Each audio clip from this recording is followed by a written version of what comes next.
is a name a lot of people have asked about before we even got him in our radar. And people like Angelo Stiller, left-footed, German international now as well, so playing for their team, done okay in the Champions League, really build from, and I've only seen this kid once, so I can't pretend we don't pretend to be scouts and watch this regularly, but on the ball especially, the analysts and all the bits we're getting are huge fans of this kid. There's a release clause to talk about as well, and God knows we love release clauses, so I'm intrigued what the stats say around Angelo Stiller. I think he's a good. It's listed as 183. Okay, so that's in centimeters. I'll just convert that way. We'll convert that. We're talking a lot about German. Pretty good pedigree. Listed as a CDM DM left-footed. Yeah, always good to have a left-footed option. I have to say, that would be something I would definitely be keen on. Just gives you a different option with a switch or a long pass. It's just something different to have. Okay, so if we look at his playing time, so for 24-25 this season, he is in and around 2,300 minutes. So he could reach just so short of 3,000 minutes with the games that are left. Okay, he's made 26 starts. There's ample time. There's opportunities there to make the same as last season, if not more. Okay. And last season, he clocked in at 2.6. So he's been increasing those minutes as he's gone forward. He's also got a 2.8 in there in 2021. But that was in Buddy 2, the third league, which is the Bayern Munich. I think, on the backup team. So, yeah, he certainly has started to get the pedigree to play in those minutes, which is what you need for a Liverpool player to have. Just going to look if there's anything else to pick out. No. So we then look at some of his other metrics. Looking at the bottom now, this is where I'm slightly disappointed. If he's pitched as being, DM sort of a 8/6 a game, it's not as good as the previous lad. He's got 61% off for clearances, which isn't really what you want. You need one of these three: the blocks, interceptions, or tackles to be fully in the green in the 70th percentile or above. They're just not. To be frank with you, they're 24% off tackles. Okay, interceptions 34 percentile, blocks 53. So off the ball, something to think about. Aerials 35. If we just go down to his miscellaneous, which will be down here. So he's at 43% for aerials. Last season he was 100. That's a 50 percentile. So yeah, I think he's got apart from harm. He was at 62 percentile. So he's got potential. This season seems to have dropped off that area. So that's something to consider. If you look at what he's doing in between the boxes, again, like the previous lad, doesn't receive a lot of progressive passes, doesn't touch it in the attacking box, doesn't take people on. That's fine.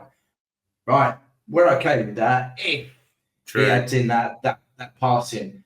And here he does. 97% off of progressive passes. That's brilliant. That's a 6. Wow. That's delivering those balls forward progressively into the front players. 79% off pass completion at 88%. That's banging. That's above where we would expect. Yeah.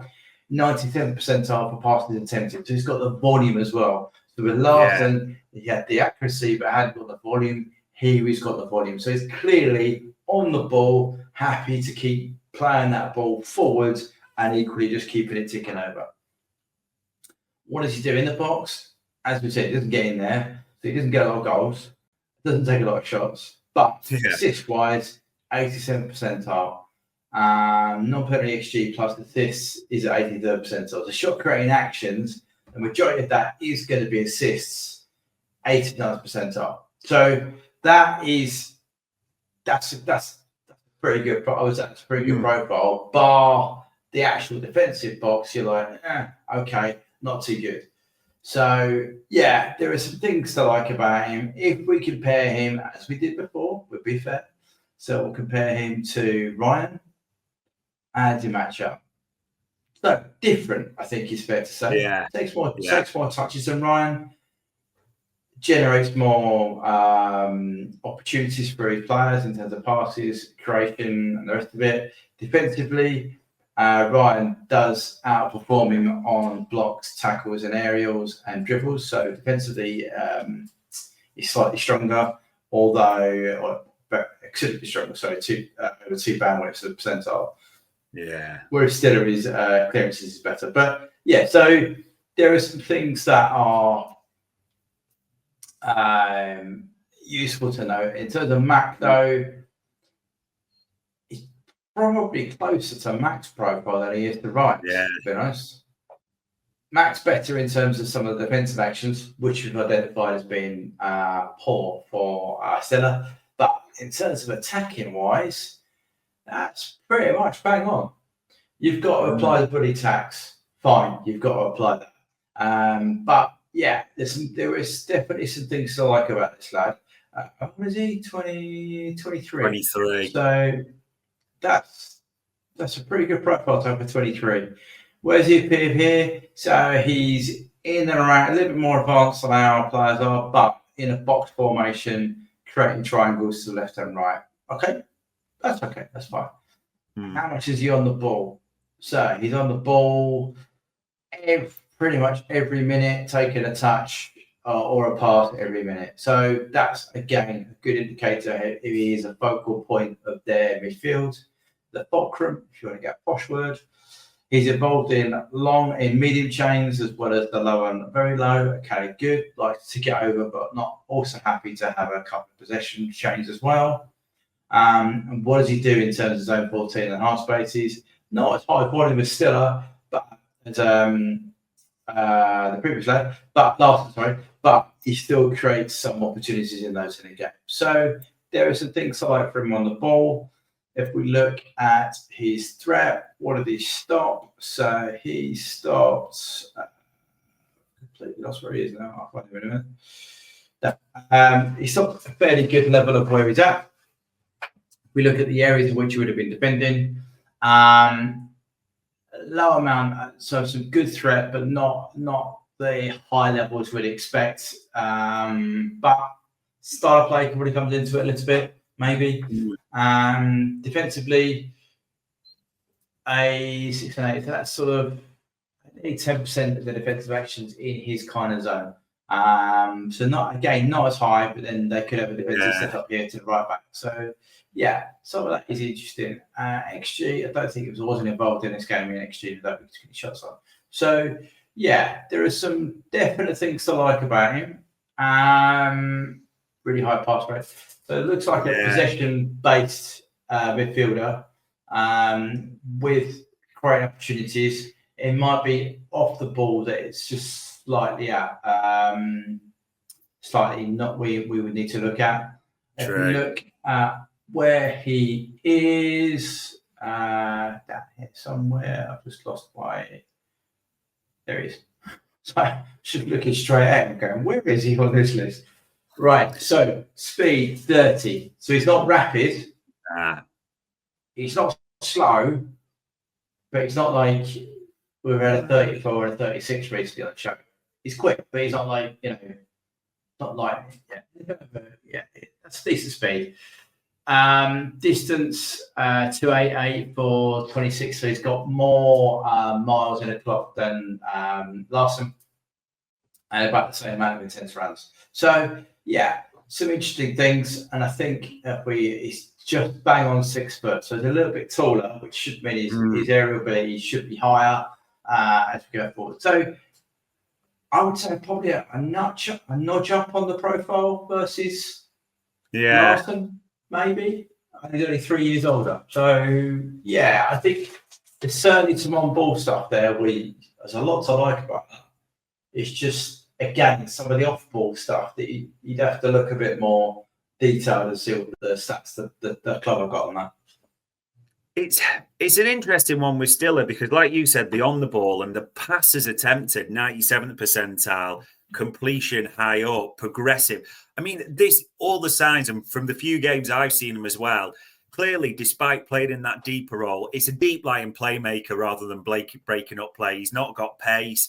It's not. It's about dictating the play from deep. That's his game, and you can see that does translate in what he creates a bit as well. I suppose the big question is, Bart, because we'll talk about his fee.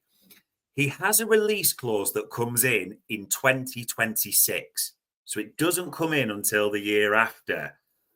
The release clause, and we know Stuttgart, because we dealt with them for Endo, of course, is 36.5 million euros, which if you swap them at Tesco, is around the 30 million mark. So suggestions are they'd be happy to do a deal this summer to get a little bit of a premium, somewhere around sort of 35 million, around that mark.